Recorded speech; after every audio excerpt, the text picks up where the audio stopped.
Bonjour à toutes et tous, très heureux de vous retrouver pour ce 20e numéro d'Intersaison, le podcast de la revue Saison. 3 séries au programme aujourd'hui qui ont chacune décidé d'explorer la difficulté d'être au monde. American Primeval à l'aube de l'Amérique qui filme la loi du plus fort dans les contrées reculées de l'Utah au 19e siècle. La Messias sur le devenir sectaire et la 3e saison d'Hippocrate où la ruine de l'hôpital public abîme les corps. J'ai le plaisir d'être accompagné pour cette émission par une saisonnière et 3 saisonniers. Antoine Bonnet, auteur et essayiste, spécialiste d'art contemporain et de séries, qui vient de publier chez l'Harmattan un ouvrage intitulé « Nouvelles ontologies écologiques, ce que l'écologie fait à la métaphysique ». Bonjour Antoine. Bonjour à toutes, bonjour à tous. Valérie Laval est avec nous aussi, productrice et directrice artistique chez Certis Productions et réalisatrice de plusieurs documentaires. Bonjour Valérie. Bonjour Emmanuel, bonjour à tous. Mathias Spierglas, maître de conférences en sciences de gestion à l'université Gustave Eiffel et qui a signé récemment un ouvrage au titre évocateur, Comprendre le management avec la Casa des Papel. Bonjour Mathias. Salut Emmanuel, merci de me recevoir. Avec grand plaisir, et bien sûr un des piliers de l'émission, Gilles Verviche, philosophe et essayiste qui a publié récemment Stranger Philo chez l'Harmattan. Et puis comme il est aussi comédien, Gilles, eh bien vous pourrez voir son spectacle au Festival d'Avignon cet été. Bonjour Gilles, c'est bien ça ? Bonjour, oui, donc du 5 au 26 juillet, voilà, tous les jours à la Marelle des Teinturiers normalement. Impeccable, très bonne nouvelle. On commence avec Hippocrate, 3e saison, série Canal+, avec toujours Thomas Lilti à la manœuvre et le même casting que la saison précédente, auquel vient s'ajouter William Lebguil. Cette fois, le service des urgences implose complètement et un dispensaire de fortune est secrètement installé dans une aile désaffectée de l'hôpital. Une saison survoltée qui met à l'épreuve tous les personnages. Gilles, on peut peut-être commencer par toi sur ce nouvel opus d'Hippocrate. Oui. Oui, alors moi j'ai pu voir passer quelques critiques négatives en disant que la saison 3 était moins bien que d'autres. Moi, pour tout vous dire, c'est celle que j'ai quasiment préférée. Vraiment, j'ai trouvé que c'était au niveau tension dramatique, c'était toujours insoutenable. Qu'est-ce que je voulais dire? Oui, on est un peu moins, si vous voulez, sur creuser des personnages et puis éventuellement leur vie personnelle, ce qui se faisait pas mal dans la saison 1, notamment avec le personnage de Chloé. En fait, on a un peu moins les itinéraires personnels des personnages. À la limite, maintenant, on les connaît un peu, voilà. Ce qui n'empêche pas d'ailleurs que ce qui fait passer la pilule, c'est qu'ils jouent tous très bien. Les comédiens sont tous très bons, très justes. Donc ça c'est quand même c'est quand même du cinéma ou de la série, de la fiction, voilà, très bien joué. Donc ça on l'oublie. Ça n'empêche qu'effectivement c'est une saison qui se concentre plutôt sur c'est une sorte de laboratoire des cas de conscience, pour reprendre le terme d'un livre. On a quasiment chaque épisode et voire toutes les 15 minutes un dilemme moral, éthique, qui est une bonne expérience philosophique, sauf que c'est pas abstrait, c'est du concret. Voilà. Et je trouve que vraiment, on nous met les mains dans le cambouis. Alors cette histoire, ce fil rouge là sur pas assez de place dans l'hôpital public, et donc on ouvre un hôpital pirate dans les sous-sols. Ou dans une antenne, c'est le problème principal, parce que ce qui est bien en plus, c'est que c'est pas très moralisateur. Il y a pas personne a raison ou personne a tort. Tous les choix ont leurs qualités et leurs défauts. Il n'y a pas les gentils qui voudraient sauver la terre entière et puis les méchants qui seraient sans cœur. Voilà, chacun a ses problèmes. Ça n'empêche que moi j'y ai vu, c'est pour ça que ça m'a intéressé, parce que c'est une question que je suis en train de creuser en ce moment. Donc est-ce que c'est le hasard, la synchronicité comme on dit?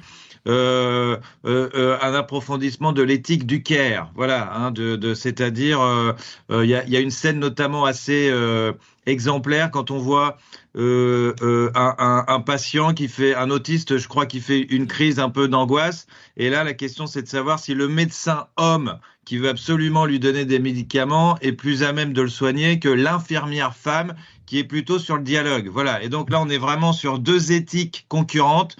Il n'y a pas besoin de lire de livres, on est vraiment dans la pop culture, il n'y a pas besoin de lire de livres pour comprendre ce qui est en train de se passer, pour se poser des questions sur le dilemme qu'on nous présente. Donc moi j'ai trouvé que c'était au niveau du scénario, des dilemmes, des tensions permanentes. Du coup, il y a un côté page turner de cette saison. Donc encore une fois, qui creuse un peu moins l'itinéraire des personnages. Bon, il y a un bisou à un moment entre Allison et le jeune, là, je sais plus comment Oui, il s'appelle. son ex des saisons précédentes. Voilà. Il y a le nouveau personnage. Bon, Bouli Lanner qui joue toujours très Ouais. bien, hein, qui est vraiment hyper charismatique. Voilà. Alors, comme on voit dans certaines séries, le personnage de Chloé, de Louise, qui était au départ dans la première saison la héroïne, finalement rentre un peu dans le moule. Enfin, il n'y a plus de héros. C'est ça qui est bien aussi. C'est le propre des séries actuelles, c'est que c'est un peu choral. Ils ont tous leur itinéraire. Voilà, j'ai l'impression que la saison 1, on était plus sur il y a une héroïne et puis son monde autour. Là, voilà, toutes les intrigues un peu amoureuses du type urgence disparaissent quand même pour vraiment des problèmes politiques, financiers, des dilemmes moraux. Et donc, moi, j'ai vraiment beaucoup aimé. J'ai trouvé que c'était très bien écrit, très bien vu, et que ça montrait beaucoup de problèmes. Donc, moi, je dirais que c'est quasiment la meilleure saison, en fait. Mais heureusement qu'on connaît les personnages des saisons d'avant, en fait, parce qu'on n'a plus besoin trop de les suivre personnellement. Voilà l'avis que je pouvais vous donner.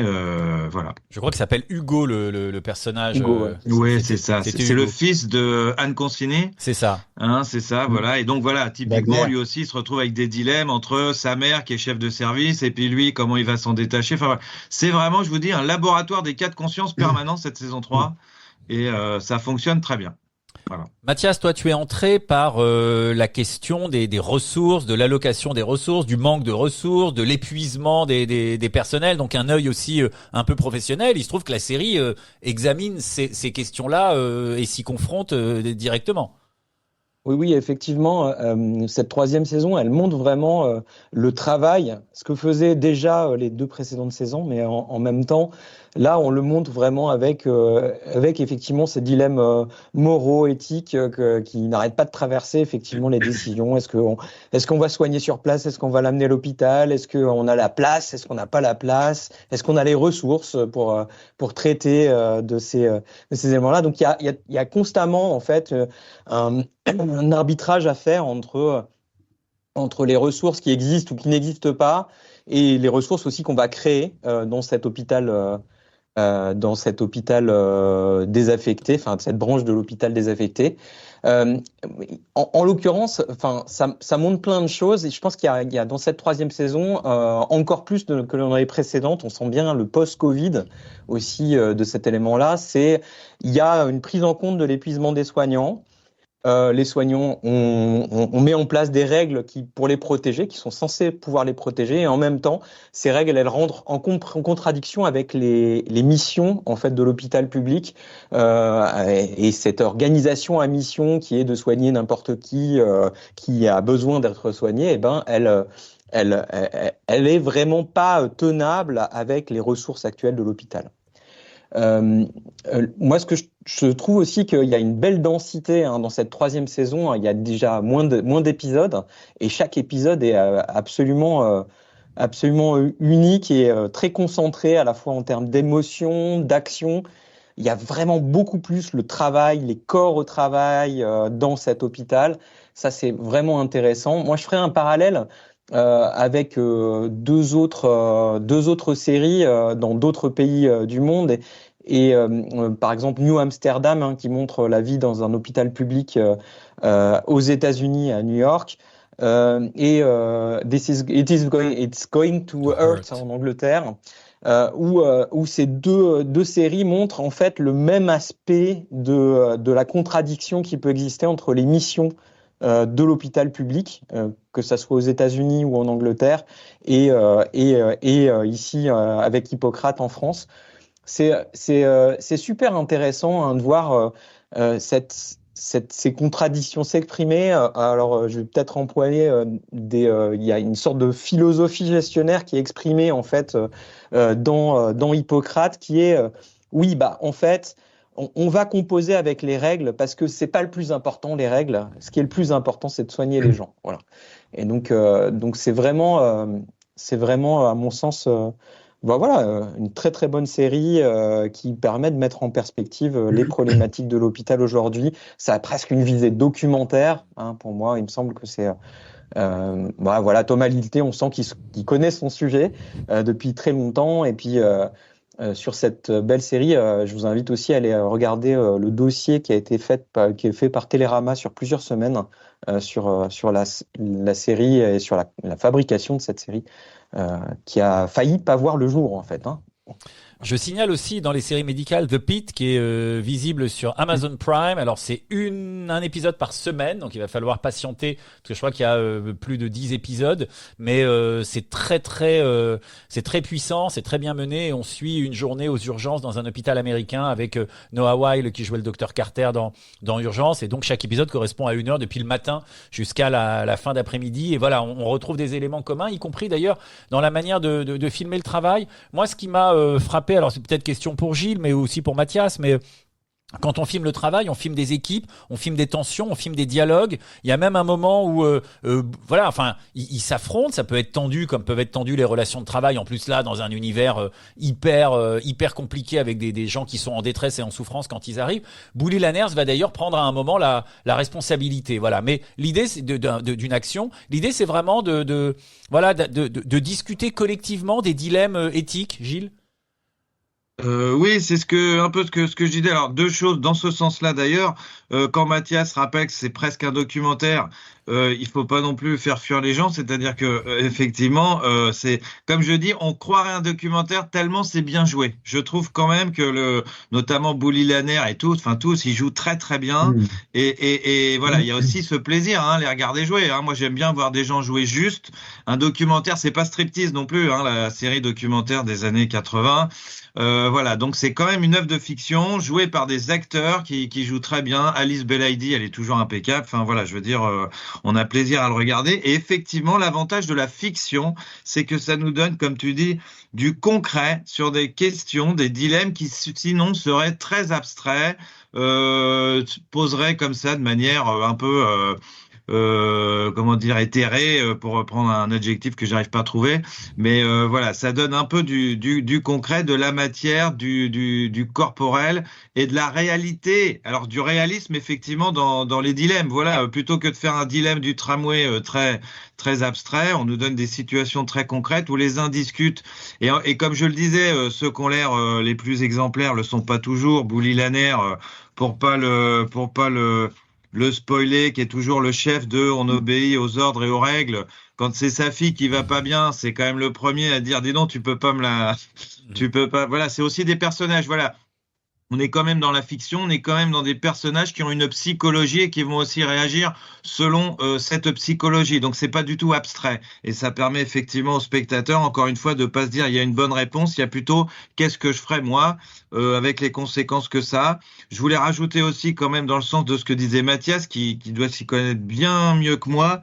Mais moi, quand j'ai vu la série, ça m'a fait penser à un livre que j'avais lu juste avant, pour autre chose, parce que j'ai donné quelques cours à l'école de management en philosophie à Strasbourg, et j'avais lu Christophe Dejour, Souffrance en France, qui explique que les salariés, en fait, pour remplir leurs objectifs, sont obligés de faire du zèle, et que si tu respectes ton ordre de mission, tu arriveras jamais à tes objectifs. Voilà, et je trouve que dans cette série, dans cette saison 3, on voit qu'effectivement, ils sont pris par des injonctions contradictoires. On leur dit en même temps qu'il faut respecter les règles et on leur fixe des objectifs qu'ils ne peuvent réaliser que si ils font du zèle et qu'ils ne respectent pas les règles. Voilà. Et le travail ne serait jamais fait dans aucune entreprise, que ce soit à l'hôpital ou ailleurs, si des salariés ne faisaient pas beaucoup plus que ce qu'on leur demande et prenaient des risques et allaient faire tout ce qu'ils font eux. Voilà. Donc c'est une position assez intenable qui explique le malaise effectivement au travail et dans l'hôpital en particulier. Voilà. Donc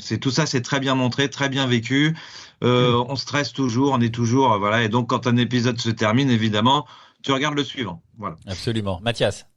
Ouais, je vais réagir là-dessus. Moi, je pense que ce zèle que mettent les soignants en fait à soigner dans n'importe quelle condition, à enfreindre les règles quand c'est nécessaire, etc. Elle vient en fait de cette raison d'être de l'hôpital public qui en fait est très bien exprimée dans la série, puisque voilà, il s'agit vraiment pas de laisser de côté un certain nombre de patients. Il faut traiter tout le monde.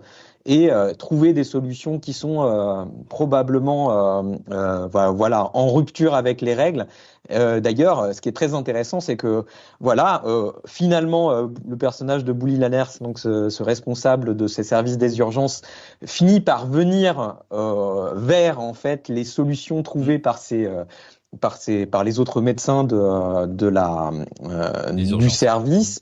Et dire bah ok, on va faire les choses bien, même si on n'a pas le droit de les faire, on va quand même les faire bien, plutôt que d'être planqué dans une branche de l'hôpital, dans une aile de l'hôpital qui est désaffectée, où on n'a pas les moyens de faire les choses bien, quoi. Et je pense qu'il y a un truc aussi super intéressant dans cette série, c'est que et c'est pour ça que ça se détache effectivement de ce côté documentaire sur l'hôpital public. C'est aussi, on comprend pas tellement bien parce que en fait maintenant Hugo et Allison sont médecins diplômés et en fait ils travaillent chez SOS médecins et en fait au cours d'une grève de SOS médecins en fait ils viennent retravailler à l'hôpital. Mais en fait ils intègrent le service comme s'ils avaient jamais été embauchés ou quoi que ce soit. Et donc, il y a un problème enfin, voilà, dans le scénario, en fait, fait l'impasse, en fait, sur l'idée que, et ça décuple, sur l'idée qu'effectivement, ils ont eu un contrat de travail pour revenir travailler à l'hôpital, en vacataire ou quoi que ce soit, en contractuel. Et ça renforce, en fait, l'idée que, en fait, l'hôpital public a une mission, une raison d'être, que les acteurs de cette organisation vont remplir parce qu'ils y croient en fait. Ils sont très attachés à cette mission de service public aux patients et au public donc de l'hôpital. L'éthique l'emporte sur les règles. Antoine Bonnet sur l'hôpital et ses personnages. Oui, alors moi c'est vrai que j'ai pas vu la saison 3, donc là je suis spoilé en totalité, mais tant mieux parce que justement avec mon regard un peu frais sur des premières saisons, ce que je pouvais un peu parfois reprocher à la série, qui est justement ça, le fait que ça soit pas, qu'il y a un manque de politisation en fait des enjeux. Apparaît clairement, et je pense que d'ailleurs le Covid et la situation de l'hôpital depuis quelques années a rattrapé un petit peu les scénaristes. Mais c'est vrai que à la vue en fait des premiers épisodes de cette série, que effectivement je trouve très bien joué, assez bien ficelé, c'est de l'urgence mais pas trop, et c'est ça qui est vraiment c'est assez sur un fil, et je trouve effectivement c'est un programme qui est hyper intéressant. Il y a sur les questions des dilemmes moraux.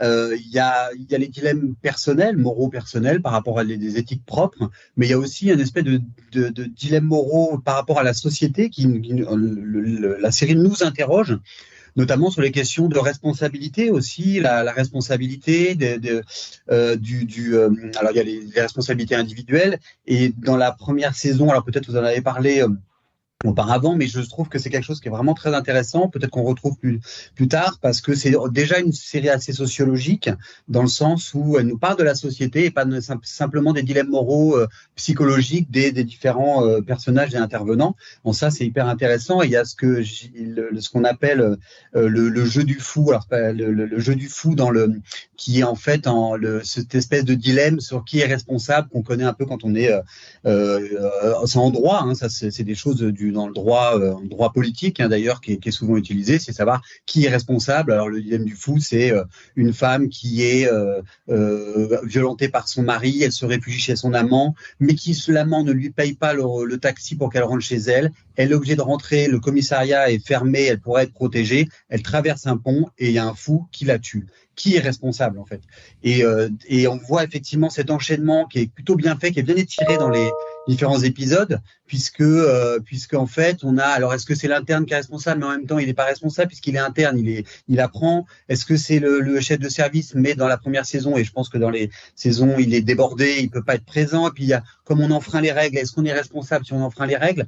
Et au final, dans la première saison, c'est une jeune demoiselle qui se suicide, donc elle est responsable en fait de sa vie, donc on pourrait spontanément savoir que c'est elle qui est responsable, mais l'hôpital est censé garantir sa protection.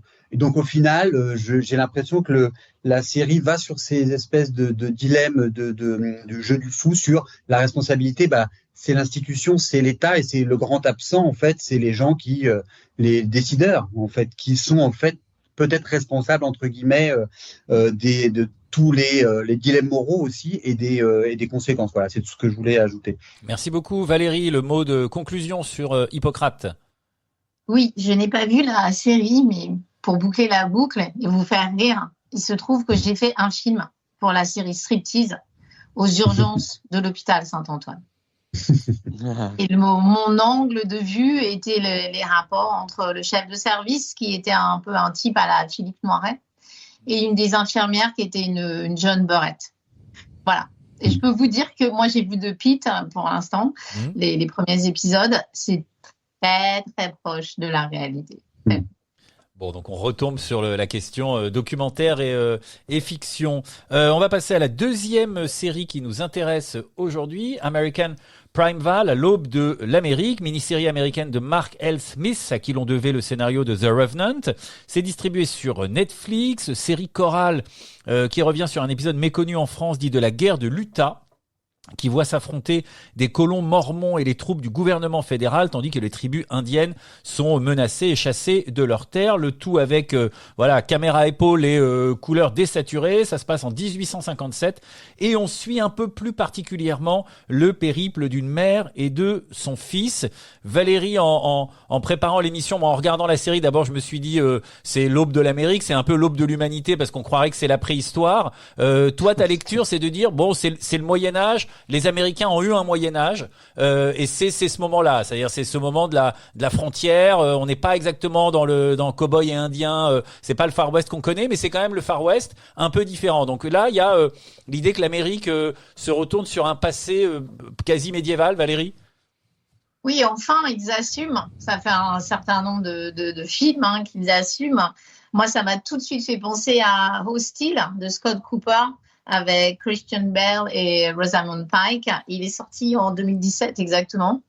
Et vraiment, immédiatement, ça, parce que en plus on parle d'une femme. Là, c'est une femme qui fuit dans American Primeval, et dans Hostile, c'est une femme qui a tout perdu et qui va devoir se reconstruire.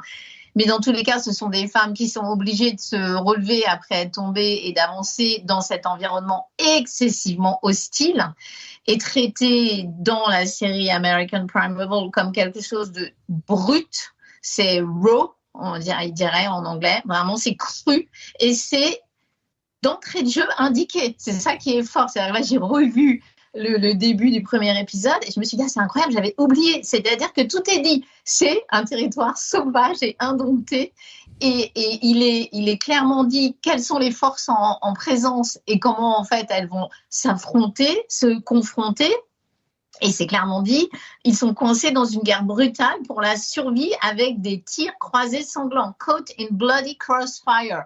C'est énorme quoi, c'est-à-dire que quelque part c'est annoncé, si vous ne supportez pas cela, passez votre chemin, quoi. Il y a vraiment cette idée très, très forte. Moi, je vais me placer aussi d'un point de vue cinématographique, parce que c'est quand même mon truc. Le premier plan, on est dans le western, directement. C'est-à-dire qu'il y a les codes du western. Le premier plan, c'est une plaine désertique avec cette fin de chemin de fer qui mène nulle part, vers des plaines qu'on imagine gigantesques. Donc, c'est en même temps un début et une fin. C'est en même temps tout à fait enthousiasmant et en même temps glaçant. L'image est effectivement traitée de manière pas du tout technicolor, c'est même le contraire, mais par contre avec beaucoup de contraste. Donc, elle est très profonde, l'image. Elle est très intéressante.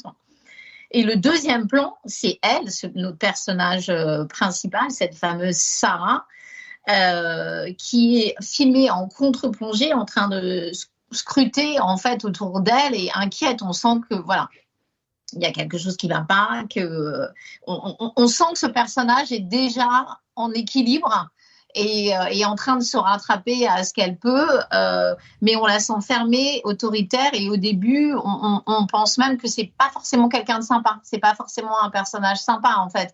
Même dans le rapport avec son fils, le deuxième plan, c'est les pieds et les jambes de son fils qui est en équilibre sur les rails, et on voit tout de suite la tête qu'il a. Donc c'est vraiment les codes sont mis au niveau du son, au niveau de l'ambiance, au niveau des cadrages, des axes. Tout est planté. On est dans l'univers du western, mais ce western ne va pas avoir le décorum des westerns précédents. Ça va être sale, ça va être brut, ça va être violent, ça va être de la boue. Et je trouve que ça, c'est assez génial. Et comme la première phase de dialogue, elle dit, en fait, on est là depuis longtemps, en fait. C'est-à-dire qu'on comprend qu'ils attendent. Et il y a cette idée, toujours dans le western, de gens qui attendent. C'est quelque chose qui traverse les westerns. Le temps, en fait, dans les westerns, est traité de manière, effectivement, assez étirée. Et là, voilà, le décor est planté, on y est et on peut pas reculer. C'est-à-dire qu'on nous emmène directement. Après, l'ambiance est excessivement glauque et c'est là où c'est très moyenâgeux. C'est-à-dire que quand on découvre le fort, ils vont arriver, qui s'appelle Fort Bridger, qui est un peu le même fort qu'on trouve dans The Revenant, qui est dans le sud-ouest du Wyoming. Et on voit d'ailleurs un plan, en fait, de la Missouri River, qui est exactement ce qu'on voit, si vous avez vu cette série géniale qui s'appelle Ozark, qui se passe à cet endroit-là. Donc, c'est exactement cette rivière qui serpente comme ça.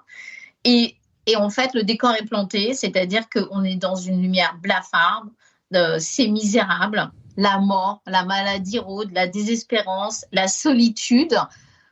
Cette femme arrive dans ce lieu, ce fort, et on se dit, OK, si elle ne trouve pas d'alliés, c'est la mort qui l'attend au bout, quoi. C'est-à-dire que la mort est tout le temps présente d'une manière ou d'une autre. Et d'ailleurs, une des premières séquences d'action dans ce fort est quelqu'un qui va être pendu. Donc, on est dans cette idée de Moyen-Âge. Manu, c'est pas à toi que je vais apprendre les morts qu'on mettait au début. Le gibet de Montfaucon, ouais. Exactement. Donc, on retrouve tout à fait ça. Après, moi, ce que j'ai trouvé génial dans la série, c'est que chaque groupe qui s'affronte, se confronte, a ses raisons. Et on passe de groupe en groupe tout en trouvant que chacun a raison dans sa volonté de poursuivre son chemin et sa quête. Les Indiens garder, bien sûr, et les autres conquérir et elle, essayer juste de s'en sortir. Et ça, j'ai trouvé que c'était très, très fort parce qu'à aucun moment, on se dit, oh là là, quelle horreur. Même du côté des Mormons, il y a un moment, même à ce moment-là, comme on a du côté des Mormons, on a le vilain, entre guillemets, qui est le président, en fait, de ce qu'ils appellent les later sins, ou un truc comme ça, le gouverneur, quoi, de Utah. Ils sont en train de conquérir ce territoire. Même lui, en fait, si on l'écoute, il y a en fait, aucun personnage n'est laissé de côté. C'est-à-dire que c'est une série qui avance progressivement. On ne sait pas vraiment vers quoi. C'est-à-dire que, mais chacun va faire un trajet. Un arc narratif va être dessiné pour chacun des personnages dans cette nature totalement hostile jusqu'aux animaux sauvages. Enfin, il y a quand même une séquence, on ne va rien spoiler, mais il y a quand même une séquence avec des animaux sauvages qui est quand même de l'ordre du cauchemar, c'est-à-dire qu'on rejoint souvent les cauchemars. Tout est montré, à tel point que moi, petite chose sensible, à certains points, je n'ai pas pu tout regarder, je vous l'avoue. C'est excessivement violent, tout à fait sanglant, sans nous ménager. Et il y a cette idée de jusqu'au boutiste et de sincère. Et je trouve que c'est ce qui est très fort dans la série, outre le fait que les personnages féminins sont magistraux. Et c'est rarement montré de ce point de vue-là, quand même, dans les westerns. Ouais, c'est des personnages qui proposent un certain nombre de solutions et qui sont beaucoup plus, qui prennent beaucoup plus d'initiatives que les hommes. Finalement, c'est une série renoirienne, Valérie. C'est pour ça que ça t'a plu. Tout le monde a ses raisons. Voilà. Je passe la parole à Gilles sur American Prime Vol. J'essaie de bien le prononcer maintenant. Mais oui, alors moi j'arrive jamais à m'en souvenir. Dans ma tête, j'ai toujours American Survival, mais bon, pourquoi pas. C'est pas loin. Un peu voilà. Alors moi, juste dire que j'ai intuitivement beaucoup aimé. J'ai commencé au bout de 10 minutes et j'ai pas vraiment décroché. Je l'ai regardé en une soirée ou deux. Enfin, ça a été vraiment voilà. Donc après, la question c'est de savoir pourquoi on aime. Alors effectivement, le côté un peu violent. D'abord, j'ai envie de dire que effectivement, d'un point de vue visuel, Déjà, les personnages ont des gueules pas possibles, de limite de bande dessinée. Le gouverneur de l'Utah, là, l'acteur, c'est Kim Coates, je crois. Hein, j'ai mes antisèches, mais le chef des Mormons, il a une tête, mais voilà, exceptionnel. Voilà. Et même son lieutenant, là, celui qui se fait couper le pied à un moment. Enfin bon, bref. Avec ses pattes, enfin ils ont tous des gueules pas possibles. Mention spéciale pour les Français, les colons français, où c'est même carrément la colline à des yeux, c'est-à-dire entre le premier qui est fou, qui agresse tout le monde dans la rue, et puis la famille de dégénérés tueurs en série. Je dois dire que les Français là-dedans, on dirait les Français dans du Shakespeare qui ont toujours un rôle un peu comique. Voilà, c'est vraiment très mauvais. Enfin, c'est les pires. Hein, c'est quasiment, ils sont à l'état d'animal. Hein, les Français, voilà. Effectivement, alors un monde sans foi ni loi qui a l'air de commencer par effectivement une sorte de péché originel, hein, une grande tuerie là. Voilà, c'est un peu voilà. Ça serait presque une enquête policière. Il y a eu un grand meurtre. C'est qui est responsable et sauf que là, c'est une centaine de personnes qui se font tuer dans une attaque. Voilà. Alors. On est dans un monde effectivement post-apocalyptique ou pré-apocalyptique avec toujours les mêmes questions à la Hobbes. Hein. Ce que je veux dire, c'est que c'est littéralement l'état de guerre. Hein.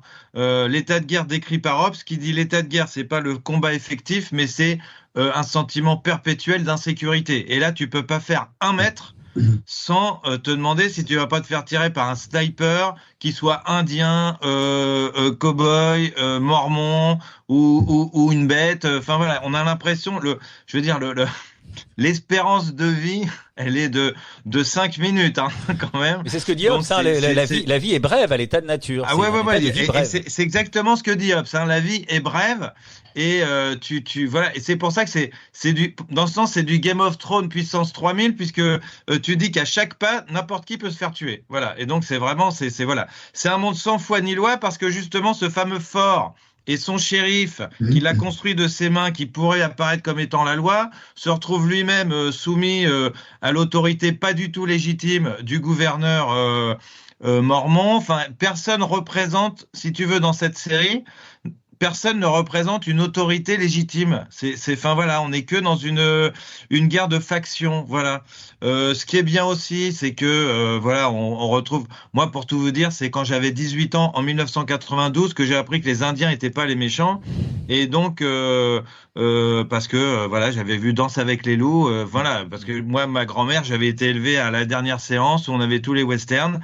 Alors même s'il y avait Little Big Man, il y a eu quelque chose comme ça, mais on était quand même habitués. Hein, et voilà. Et donc là, effectivement, dans ce film, il n'y a pas de méchants, il n'y a pas de gentils, où tout le monde est méchant. Voilà. À la limite, les Indiens, on s'y attache un peu plus. On essaye au contraire de s'y attacher un peu plus. Mais voilà, en tout cas. Alors après, on a l'impression que effectivement, l'Amérique regarde son histoire un peu en face. Sans l'enjoliver, à l'heure où on a un Donald Trump qui critique les immigrés, on est en train d'expliquer quand même que l'Amérique s'est fait par un génocide des Indiens quand même, hyper violent. Après, peut-être qu'ils en mettent un peu une grande couche. Alors, quand tu parles de Revenant, moi, je savais pas que c'était lui qui l'avait fait, mais ça m'a fait penser tout de suite à The Revenant, donc ça m'étonne pas. Est-ce qu'on n'y va pas un peu trop, justement? Ça m'a l'air d'être un état de nature fantasmé quand même. Je suis pas sûr que l'aube de l'Amérique, c'était comme ça. Enfin, que tu pouvais pas faire un pas. Je sais pas si tout le monde s'entretuait comme ça à tous les coins de rue. Enfin, il y avait pas de rue, mais à tous les coins de forêt. Voilà. Après, moi, voilà, esthétiquement, visuellement, c'était intense. Enfin, cette violence est très intense. Mention spéciale, alors effectivement, pour le couple là qui essaye de mettre un peu d'humanité. Le Isaac, Monsieur Reed, là, qui est bon. On voit que derrière sa barbe et son style pas propre, on a quand même un beau mec, voilà, qui effectivement, bon, c'est le charismatique. Enfin, moi, il me plaît beaucoup. Effectivement, il est très, très. Voilà, il a un regard intense. C'est le héros quand même, voilà, et même si c'est un film choral. Et puis il y a plein de personnages effectivement secondaires, hein, le mari mormon qui se fait scalper et puis qui erre après dans tout le pays. Enfin voilà, il y a une galerie de personnages pas possible. Voilà, je voudrais pas spoiler, je vais pas en dire plus parce qu'il y avait il y a un côté quand même, il n'y a pas de happy end. Hein. Voilà, en même temps, on le sentait venir. Hein, il n'y a pas de happy end. J'ai envie de dire, alors vous trouverez ceux qui s'en sortent, mais 95% des personnages meurent. Voilà. Bon, c'est une tendance dans les séries. Il y en a quelques-uns qui s'en sortent, mais voilà, on s'attache, c'est comme dans Alien, hein, où à chaque fois on se dit, j'espère que lui ou elle va s'en sortir.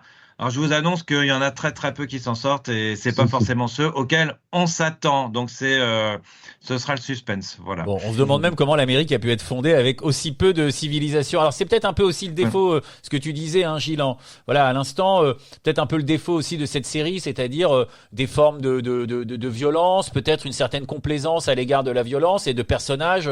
On a l'impression que c'est un grand laboratoire expérimental. Qu'est-ce qui se passe si je plonge mes personnages attachants dans un univers qui est horriblement inhospitalier, que ce soit les terres ou que ce soit les hommes. Et puis on a l'impression, alors Mathias, je te passe la parole, mais que voilà, tous les personnages ont pas l'air d'être prévenus que ça se passe pas bien, et donc ils tombent dans tous les panneaux. Il y a une petite fille avec une poupée, allez, on va aller l'aider, et boum, on arrive chez les Français white trash là. Bon, donc voilà, c'est peut-être aussi un peu ce qui peut paraître pénible dans la série, Mathias.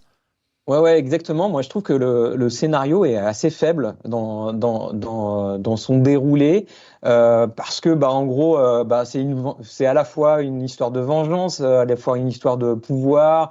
Il y a aussi une histoire quand même intéressante au départ, parce que Sarah, elle fuit parce que elle a tué, on imagine son violeur, en tout cas ça. Donc, on pourrait se dire, voilà, ça va être super intéressant, mais en même temps, elle est recherchée justement par une bande de chasseurs de primes parce que elle a tué son violeur, et peu importe de savoir si c'est bien ou pas bien d'avoir fait ça.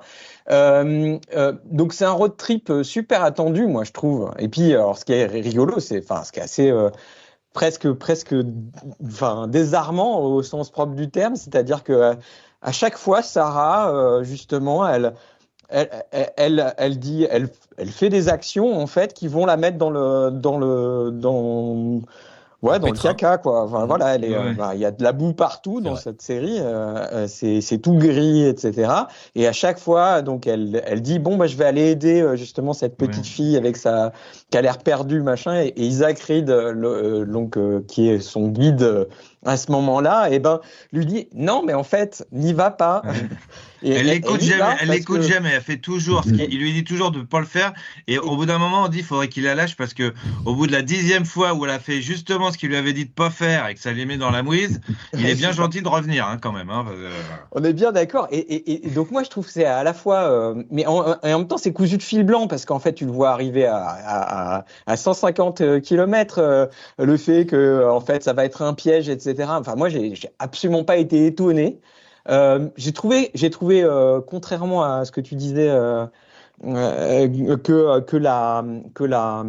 l'image était pas belle, quoi. Que en fait les acteurs et les comédiens sont pas beaux. Il y a aucune esthétique dans tout ce qu'on. Enfin, c'est une esthétique de la laideur en fait qui parcourt cette série. Moi, j'ai pas pris beaucoup de plaisir à la voir. Moi, j'ai pensé, par exemple, la scène du massacre au début, qui intervient assez rapidement dans le premier épisode.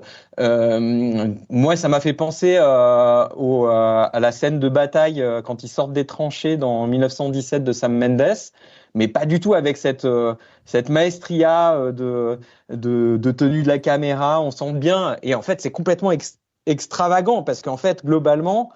En fait, tout le monde se fait tuer autour, mais jamais Sarah et Devlin. Ils sont à peine menacés finalement dans ce Devlin qui est le fils de Sarah, hein, je rappelle, dans ce plan séquence qui est assez long, où c'est un massacre permanent. Et en fait, voilà, c'est presque j'y croyais déjà plus à partir de ce moment-là. Et puis bon, j'ai fait l'effort de regarder la suite de la série, et en fait, tout est comme ça, c'est-à-dire qu'en gros, en fait, on est étonné que les personnages soient aussi crédules ou aussi, qu'ils aillent toujours se mettre comme ça. Alors moi, j'ai pensé aussi aux tragédies grecques, parce qu'en fait, les tragédies grecques, c'est rien d'autre que des histoires où en gros les problèmes sont inévitables et quoi que fassent les acteurs les personnages de ces tragédies, eh ben ils vont y aller. Et finalement, c'est pas ça qui est intéressant dans la tragédie grecque, c'est plutôt de voir comment ils vont prendre cette adversité, etc. Et là, en fait, on a du mal à se sentir empathique avec avec quelconque personnage. Ils sont tous plus moches et plus mauvais que les uns que les autres. Alors évidemment, Isaac Reed, c'est quand même le gentil qui va toujours céder, aller venir aider, on ne sait pas exactement pourquoi il le fait. On entrevoit un peu. Les personnages, en fait, on n'en sait rien. Alors on sait pourquoi, dit Valérie. Et oui, bien sûr, on sait pourquoi. Puisque lui-même a perdu, en fait, sa femme et son enfant, je sais plus, ça, un fils, je crois, d'ailleurs. La raison est tout à fait claire. Hein. Sa fille, ouais, tout à fait. Non, et effectivement, on sait pourquoi il s'engage, et en même temps, il est complètement partagé entre allez, je m'engage pour aller vers mon destin tragique plutôt que de poursuivre mon chemin sans me préoccuper de ça. Donc voilà, moi j'étais assez déçu. Je trouvais que la violence était quand même relativement gratuite, un peu tout le temps. Pourquoi pas faire couler le sang, mais il n'y a pas de propos en fait, on comprend pas ça. C'est le hasard en fait, comme tu disais tout à l'heure, Gilles. En fait, il peut leur arriver n'importe quoi, n'importe quand, et en fait, à la limite, une fois que tu as compris ça, je trouve que la série a moins d'intérêt. Enfin, voilà. Donc une série. Alors, il y a les chasseurs de primes quand même. Après, là où Mathias a raison, c'est-à-dire que même si au niveau du scénario, Valérie, les scénaristes ont écrit sur leur petite fiche les motivations du personnage. Si pour le spectateur c'est pas évident, c'est qu'il y a un truc qui a été raté. Enfin voilà, c'est pas parce que toi sur ta fiche t'as écrit le need et le want du personnage que le spectateur, si on n'arrive pas trop à le capter, c'est que voilà, nous on fait. Pour moi, il était vaguement amoureux d'elle quand même un peu dès le début. C'est le chevalier qui littéralement vient au secours de la veuve et de l'orphelin. Enfin, il n'y a pas d'autre mot. Voilà, donc c'est le chevalier des temps modernes, contemporains. Voilà, voilà. Moi j'ai aimé pour toutes ces raisons en fait. Je te dis, c'est le côté un peu BD quoi finalement. Qui m'a bien plu, et puis voilà, moi j'ai bien aimé. Alors pour toutes les raisons pour lesquelles t'as pas aimé, moi j'ai bien aimé en fait. Bon, il y a un côté jeune massacre. Valérie, en fait, Mathias, ça a marché pour toi, puisque tu dis que l'image est laide et les personnages sont laids, mais en fait ce qu'ils cherchent, c'est pas le beau. C'est justement pour ça qu'on parle de cet esprit Moyen-Âge assumé, en fait. C'est-à-dire qu'on est dans le contraire du western technicolor. Après, la seule chose qu'on pourrait reprocher, moi, je trouve, sur l'aspect scénaristique, je suis pas d'accord avec toi. Je trouve que franchement, c'est bien mené, ça se suit, ça n'a pas volonté de révolutionner les choses, c'est juste super intense et l'intensité recherchée est là. Mais quelque part, tout ce que tu détestes, en fait, ils ont réussi à ce que tu le détestes, donc ça marche, je trouve. Ouais, ok, mais voilà, si ça avait été que moi et que Emmanuel m'avait pas demandé de regarder la série, j'aurais arrêté après le premier épisode, après la moitié du premier épisode, après le tiers, le quart, etc. Donc en gros, ça a marché dans une certaine mesure. Hein. C'est bien parce qu'on devait enregistrer cette émission. Je vous remercie tous. Voilà. Mais non, c'est une série qui est assez cruelle avec ses personnages. C'est-à-dire qu'effectivement, personne n'est très sympa et personne ne s'en sort. Il y a quand même, alors moi j'ai pensé à 1883, la série de Taylor Sheridan qui est le préquel de Yellowstone. Mais il y a, alors c'est ce que disait Gilles, c'est-à-dire qu'on incorpore la nouvelle historiographie et donc on voit les Indiens, on entend la langue indienne, on nous montre des divisions entre Indiens, donc ils sont pas pris comme une espèce de bloc essentialisé. Il y a aussi des rapports de force et des rapports de pouvoir. Il y a aussi des enjeux. Il y a aussi des rapports genrés, puisque là aussi les femmes indiennes essayent de dissuader de partir à la guerre. Là, la série Valérie quand même prend acte que on peut plus faire du western comme dans la dernière séance et qu'il faut il faut un peu renouveler le genre. Ah ben tout à fait. Ça c'est évident que outre les autres, j'ai pensé aussi à First Cow de Kelly Richards. Je sais pas si vous l'avez vu. C'est une réalisatrice que je vous invite à découvrir. Ce film-là est sorti, je vais vous dire exactement, en 2019. En fait, ça se passe en Oregon, début 19e.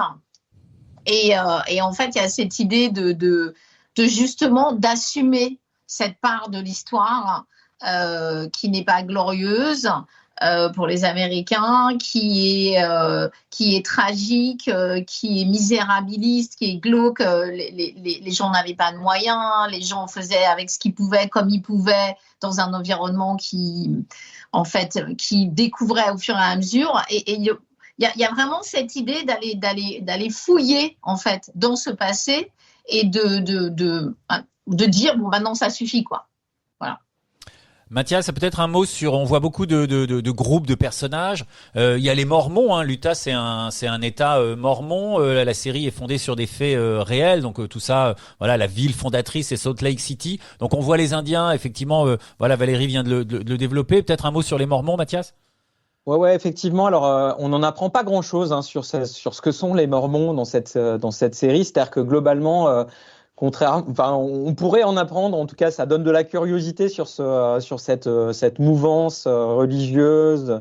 On sent pas exactement. Il y a des prédicateurs, etc. Mais on sent pas ces choses-là. Je pense qu'il y a une sorte d'ambivalence selon les personnages, entre le gouverneur qui lui a en gros la stratégie, applique la stratégie de prise de territoire en fait aux Indiens, mais aussi au gouvernement fédéral sur cette chose-là. Et puis Abby Pratt là qui est l'une des Mormons qui échappe au massacre au début et qui est prisonnière par les Indiens. Qui elle essaye de rétablir en fait finalement la foi religieuse, l'amour du prochain dans ses actions. Elle essaye inévitablement d'arrêter la guerre en fait à un moment donné. Et voilà, des choses intéressantes là-dessus, mais entre guillemets finalement c'est un épisode de la vie des États-Unis qui est assez méconnu et finalement on en ressort de la série sans en avoir appris plus quoi. Voilà. On sait surtout que c'était très violent visiblement. Voilà. Mais si on voulait se convertir à la religion ou à la mouvance mormone, c'est un peu compliqué. Il y a quelques prêches, mais voilà, ils développent pas la théologie mormone. On va passer à la troisième série et dernière qui nous intéresse aujourd'hui, la Messias, donc la Messie en français, série espagnole de Javier Ambrosi et Javier Calvo.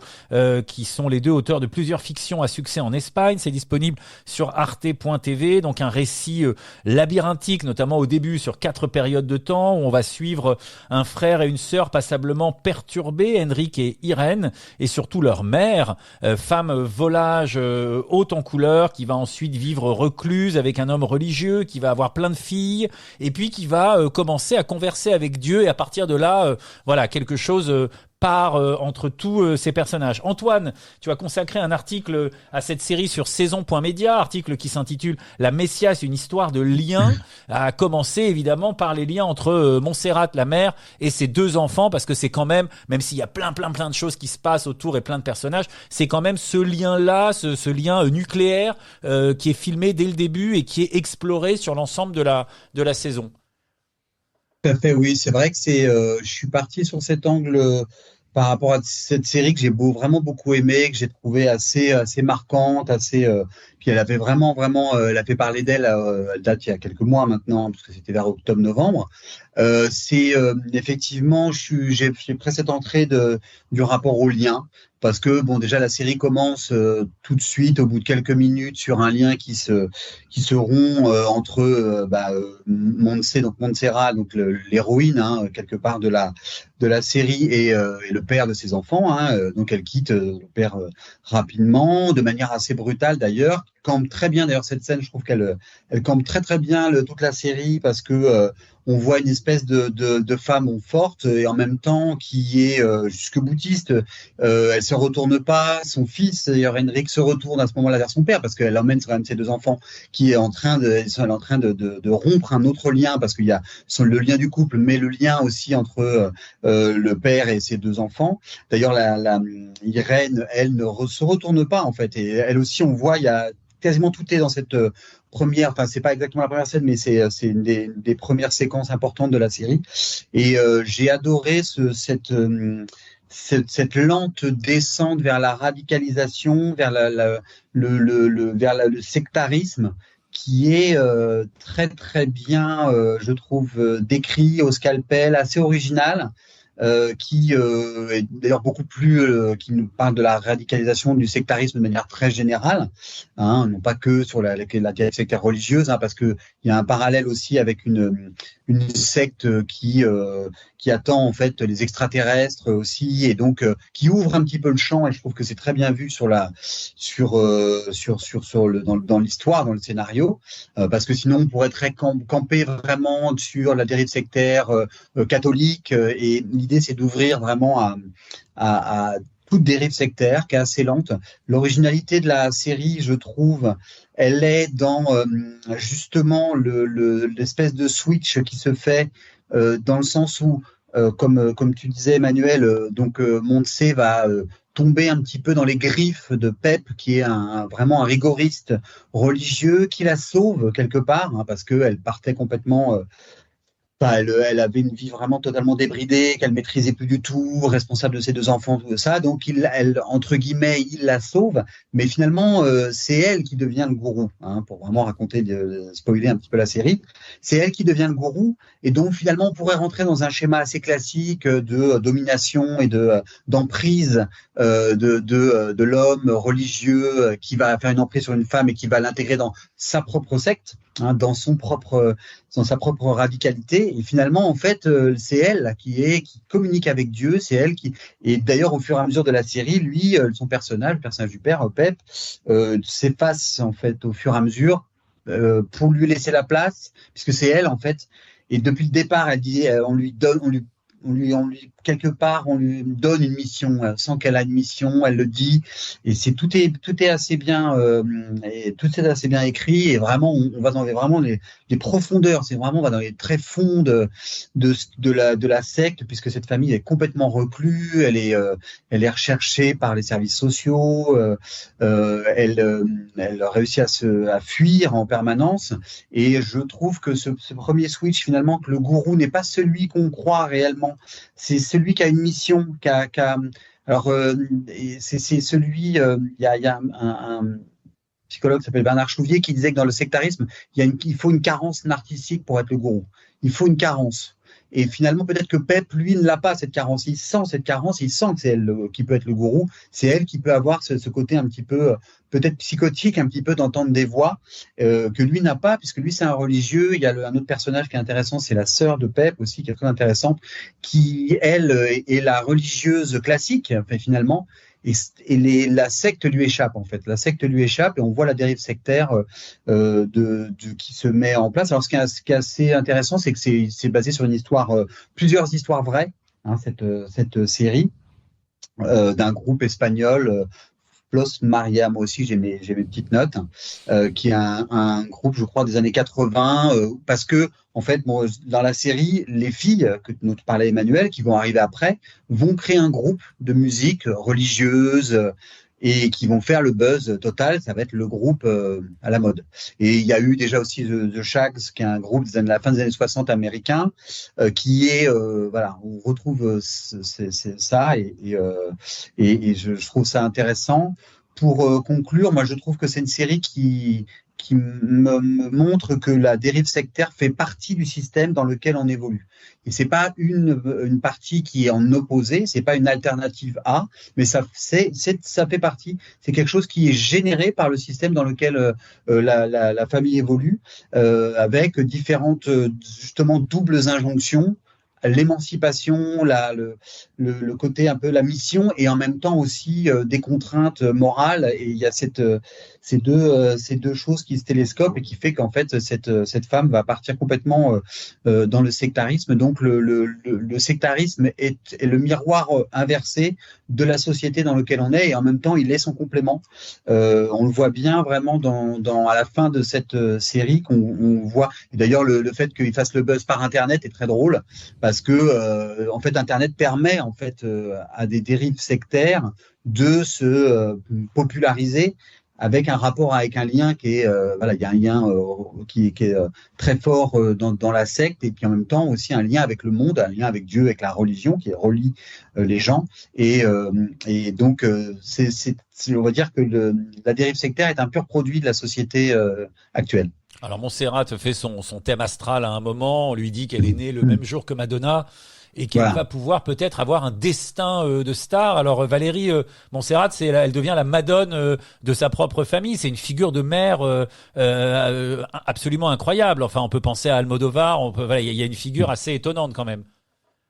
Oui, complètement. Et d'ailleurs, cette série commence comme American Primeval par un texte écrit qui nous rappelle juste l'histoire de cette montagne, hein, parce que le personnage principal s'appelle Montserrat, mais le lieu où commence la série s'appelle aussi Montserrat, et il est dit que c'est une montagne magique. Donc, quelque part là aussi, on nous amène à penser que ce qu'on va voir est une réalité, mais qu'il y a de la magie quelque part autour de ça. Et je trouve que ça, c'est très bien vu. Et d'ailleurs, les premiers plans qui vont suivre, qui démarrent en fait la série, sont des plans qu'on pourrait appeler dignes de la pop culture, parce que ce sont des plans juxtaposés qui ne veulent rien dire a priori et qui vont prendre tout leur sens progressivement. Et ça, je trouve que c'est très bien vu. On pense tout de suite à Almodovar, parce que cette mère qui est jouée quand même par différentes comédiennes, et ça, c'est très fort. Et au début, on est assez surpris, mais en fait, finalement, on rentre complètement dans cette technique, dans cette tactique même, puisqu'elles n'ont pas le même physique du tout, absolument pas. Et ça, c'est très bien vu, parce que le personnage a le physique de ce qu'elle vit, en fait, au moment où elle le vit. Et donc, on imagine que le regard de sa famille et de ses enfants, et même de son compagnon, de ce fameux Pep, change aussi au fur et à mesure. Et ça, en fait, je trouve que c'est très fort. Donc, cette Montserrat, au début, est une femme, c'est une bombe, on dirait. C'est une femme absolument magnifique, avec une force de vie incroyable, complètement désorientée, complètement irrévérencieuse, mais qui emmène tout sur son passage. C'est un bulldozer. Et c'est en ça où on pense aux femmes d'Almodovar et cette ode à la mer. Et d'ailleurs, la série, en dehors de ce frère et cette sœur qui vont refaire, la série est construite en flashback, hein, c'est un grand flashback en fait, qui vont refaire un parcours, se retrouver puisqu'ils s'étaient perdus, et nous-mêmes on va comprendre en fait qui ils sont, d'où ils viennent et ce qu'ils ont vécu. La série est excessivement forte émotionnellement, à tel point que moi je ne pouvais voir qu'un épisode par soir, parce que c'est un peu éprouvant, ouais. Les premiers épisodes sont difficiles, hein, ouais. C'est très éprouvant. Il y a une esthétique 80s pop très forte, avec des dessins de temps en temps sur l'image en superposition. Mais le trajet est que, en fait, si on suppose que le personnage principal est ce fils, Enrique, il part quand même d'une mère pour en retrouver une autre en Inde à la fin. Je ne vais pas spoiler, mais c'est quand même énorme, quoi. Donc, de toute façon, cette figure de la mère traverse absolument toute la série, et nous-mêmes, comme ce frère et cette sœur, on est en amour-haine vis-à-vis de cette mère qui, effectivement, est un espèce de monstre magnifique. C'est dans un monde qui est à côté du monde, mais comme tu dis, effectivement, qui est aussi un reflet de notre société. Enfin, moi, j'ai trouvé que c'était une série magistrale, honnêtement. Antoine, le mot de la fin sur la Messias? Oui, effectivement, c'est-à-dire avoir tant d'éléments, avoir une espèce de description au scalpel, un petit peu de notre société en fait finalement. C'est une série qui est assez resserrée aussi, mais effectivement qui est très intense. Tu parlais effectivement du visuel. C'est vrai que visuellement c'est aussi très intense. Le son aussi, parce que c'est un huis clos pour une grande partie et donc effectivement il y a une énergie qui est en fait très négative. On a l'impression presque d'être happé par cette ambiance, et donc on n'a pas envie du tout d'être happé par cette ambiance. On n'a pas du tout envie d'aller là-dedans, mais en fait, elle interroge toutes nos propres dérives sectaires, c'est-à-dire de la plus petite dérive sectaire jusqu'à effectivement la rencontre avec le gourou indien. Effectivement, ce qui est intéressant aussi, c'est finalement le rapport entre le frère et la sœur, qui sont assez intéressants, leur cheminement totalement opposé. qu'on comprend sans spoiler trop, parce qu'on comprend aussi par leur vécu. Ils n'ont pas en fait vécu la même chose, même si on a l'impression qu'ils ont vécu la même chose. Et depuis le départ, on se demande pourquoi l'un est comme ça et l'autre réagit différemment. On comprend en fait à la fin, évidemment, mais effectivement, on sort du psychologique. D'ailleurs, c'est ça qui est assez drôle, c'est que voilà, on est sur des faits sociaux et juridiques quasiment. Le rapport à donc la sœur, elle aussi, je trouve Irène est très intéressant parce qu'elle rejette totalement en fait, elle a un rejet total, elle ne veut absolument pas, et c'est une des manières de lutter contre la dérive sectaire, c'est de rentrer totalement dans le moule, et même si effectivement on sent qu'il y a un vertige qui va qui peut elle refuse parce qu'elle sent qu'elle peut être happée par ce lien en fait fort à leur mère, qui effectivement, comme tu le dis, a une espèce d'aura qui interroge d'ailleurs, parce que le sens même de la série nous à la fin, est-ce qu'elle a une mission? Est-ce qu'elle n'aurait pas une vraie mission pour le monde? Est-ce que c'est pas quelqu'un qui a quelque chose de plus, un peu magique, comme tu le dis? Effectivement, est-ce que la série va là-dedans? Ou effectivement c'est juste une psychotique qui emmène toute sa famille parce que elle a une carence narcissique qu'elle doit absolument combler et qu'elle fait par la religion qu'elle trouve, en fait, qu'on lui offre par la religion, par la dérive sectaire. Donc effectivement, il y a ces deux ambiguïtés dans la série qui est assez géniale, parce que c'est une espèce de fin ouverte qui peut augurer d'ailleurs une deuxième saison. Moi, je l'ai vu un peu comme ça, mais bon, ça paraît compliqué, mais en tout cas, tout n'est pas tranché. Voilà, donc on a évoqué 3 séries, vous l'avez compris, qui sont extrêmement denses. C'était le 20e numéro d'Intersaison. Merci à Antoine Bonnet, Valérie Laval, Mathias Spirglas et Gilles Verviche. À très bientôt pour une nouvelle émission. À bientôt. À bientôt. À bientôt. Bientôt.